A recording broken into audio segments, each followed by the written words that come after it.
Hola mis hermanos, que Dios los bendiga, que la Virgen María los acompañe.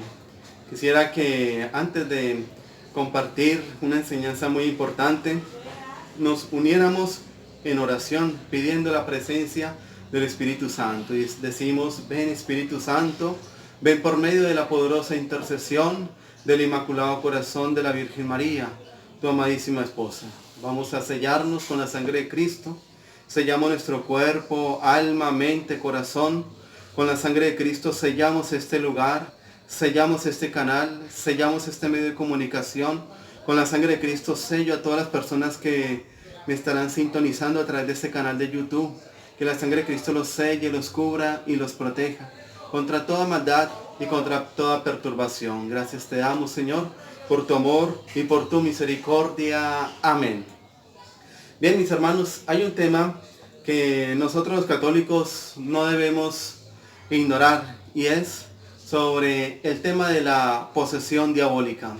Hay un libro que es muy importante, que Dios ha permitido un caso de posesión diabólica para dar unas revelaciones para la iglesia en nuestro tiempo. Este libro se llama Advertencias del Más Allá para la iglesia contemporánea. Si alguno de ustedes quiere que yo le envíe a su correo electrónico ese libro, puede dejarme en la caja de comentarios su correo electrónico y yo con mucho gusto le haré llegar ese libro para que usted también lo lea y lo comparta con otras personas.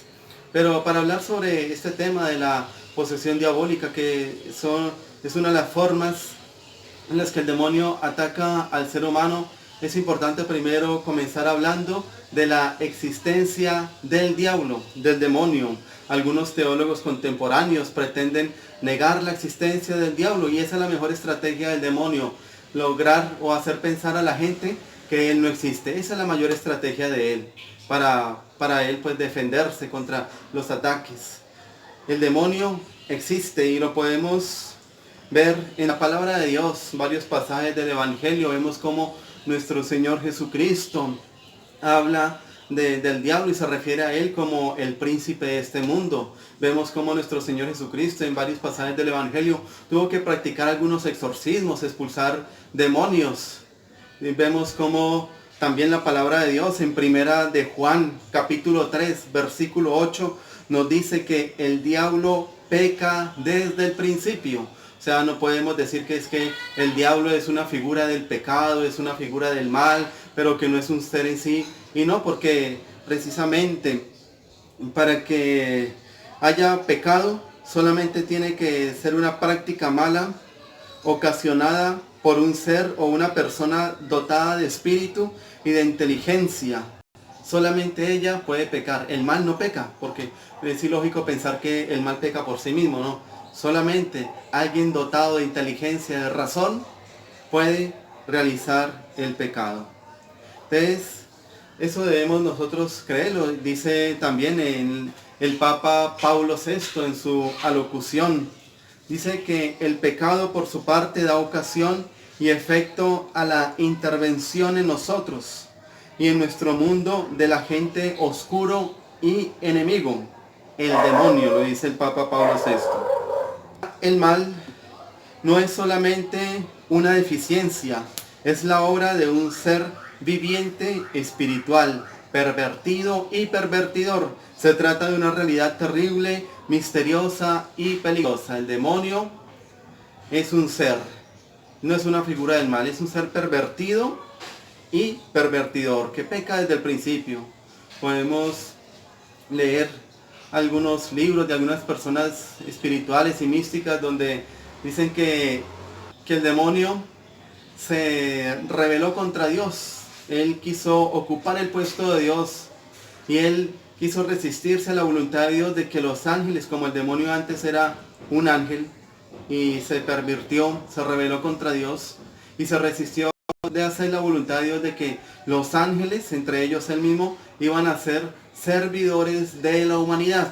Y ahí fue donde el demonio, Satanás, Lucifer, expresa una frase que dice no servia, o sea, no serviré. Entonces ahí fue donde San Miguel Arcángel luego lo contrarrestó diciendo: ¿quién como Dios? Nadie como Dios. Y empezó la batalla, y este después de ser un ángel bueno, se convirtió en el demonio, en aquello que es lo más horrible que puede existir en toda la creación, tanto material como espiritual. Dice el Papa Pablo VI, el que se niega a reconocer su existencia, se separa de las enseñanzas de la Biblia y de la Iglesia, lo mismo que el que hace de él un principio autónomo que no tiene también, como toda criatura, su origen solamente en Dios. Y también el que lo designa como una pseudo realidad que para representar de pronto aquellas cosas malas o el pecado que hay en la humanidad, se separan las enseñanzas de la Biblia y de la Iglesia Católica. El otro tema que debemos abordar acerca de esto es la lucha contra el demonio. Satanás no es el centro de la predicación de Jesús, pero la lucha contra el poder de los demonios forma parte de la misión de Jesús, que ha venido a este mundo para destruir las obras del diablo. Eso lo dice también la palabra de Dios en 1 de Juan 3:8.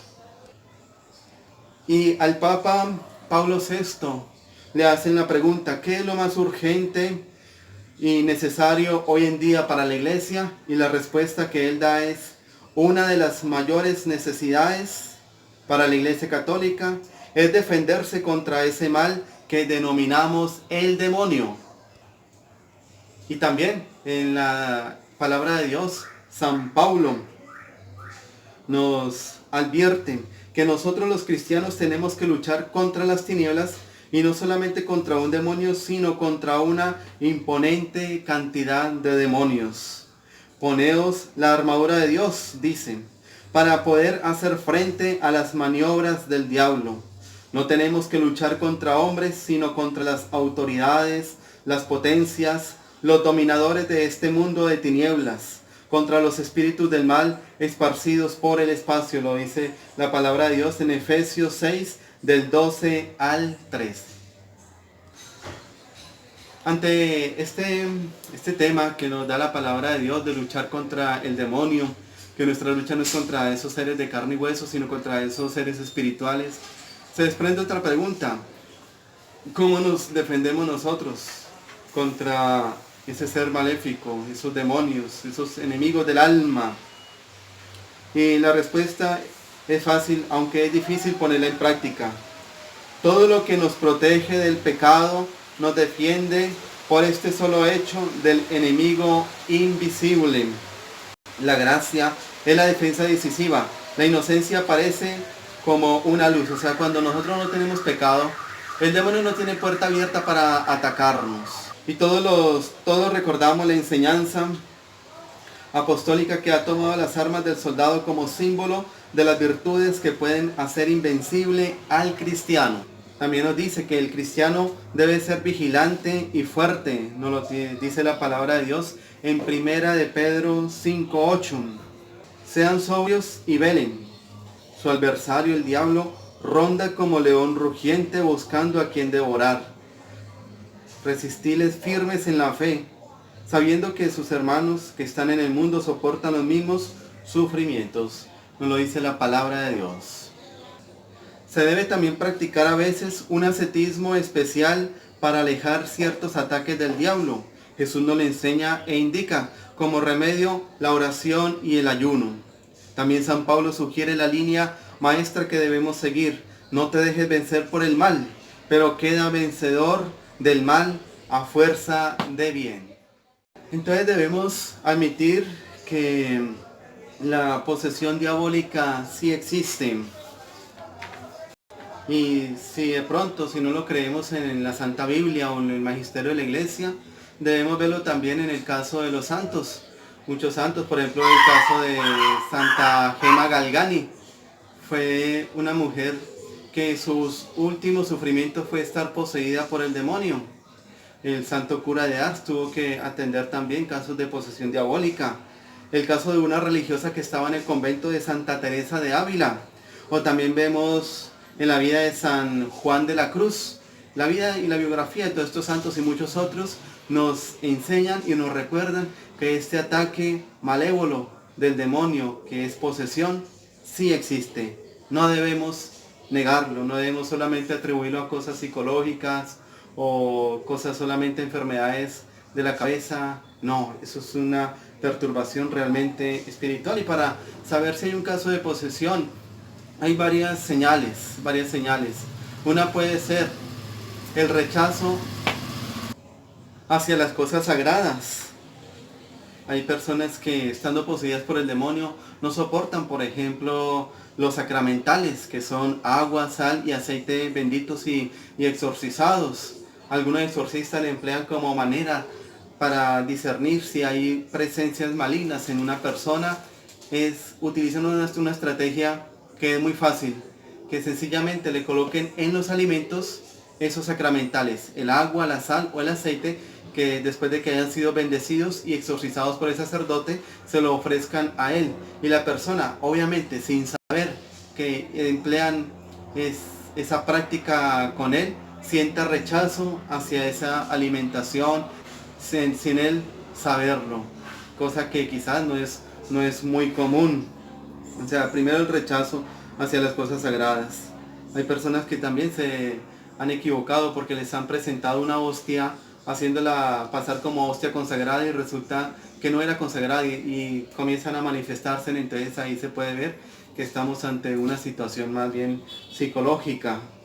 También la fuerza que desarrollan en el caso de trance, cuando un poseído por el demonio se comienza a manifestar el demonio a través de él.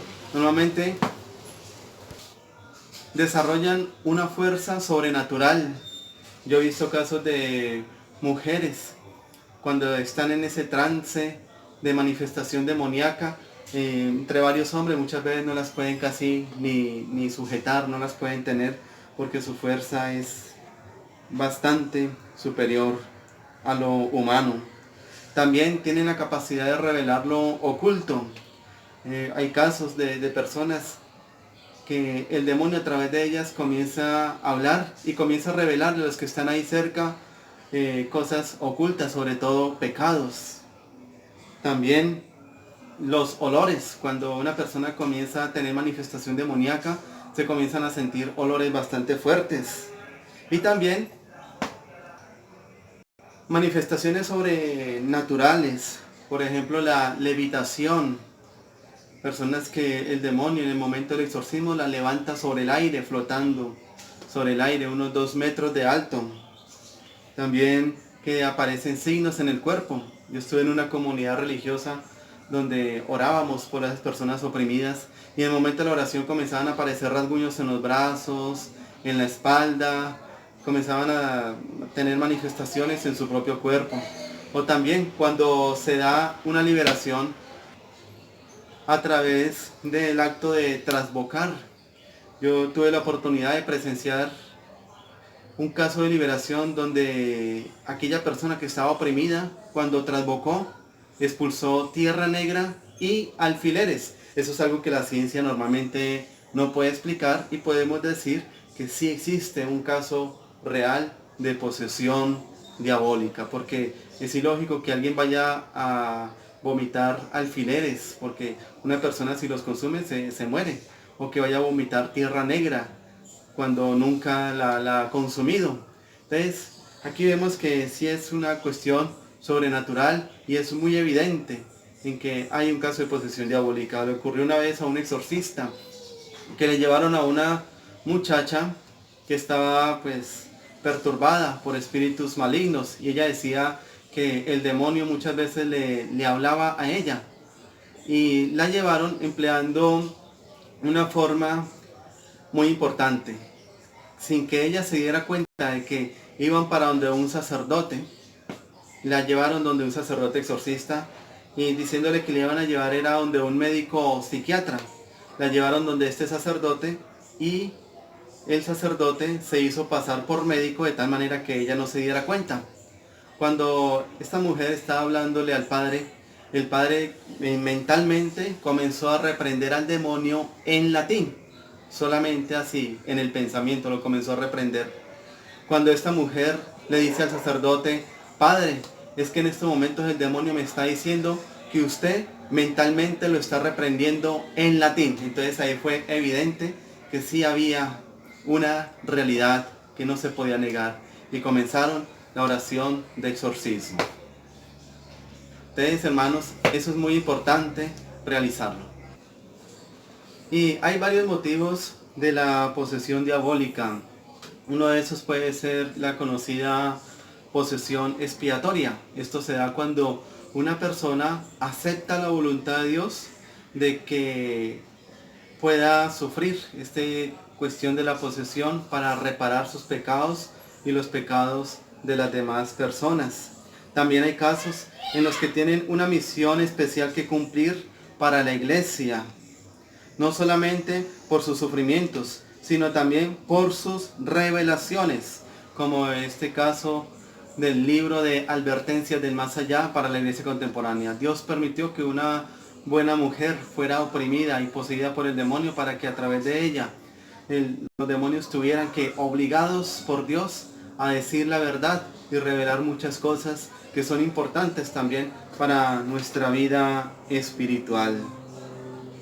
Las revelaciones hechas en estos casos deben ser para la iglesia un testimonio y un socorro para los tiempos tan difíciles por los que pasa. Otro de los motivos de una posesión diabólica es cuando la persona libre y voluntariamente hace un pacto con el demonio, firmando con su sangre para venderle el alma de él a cambio de algo. Esto es también muy lamentable y que Dios nos libre de cometer un error de esos. En estos casos de las posesiones expiatorias, sobre todo cuando Dios las permite para reparar pecados o para revelar mensajes muy importantes, existe lo que se llama la posesión lúcida, es decir, que la persona poseída sabe total o parcialmente lo que hace y dice. Aquí nos encontramos en estos casos en presencia de un sufrimiento particularmente penoso que soporta con pleno conocimiento. Hay otros casos de posesión en que la persona no es consciente de lo que pasó, sino que está en este trance, después despierta sin saber qué fue lo que pasó. Y en otros casos la persona sí puede ser consciente.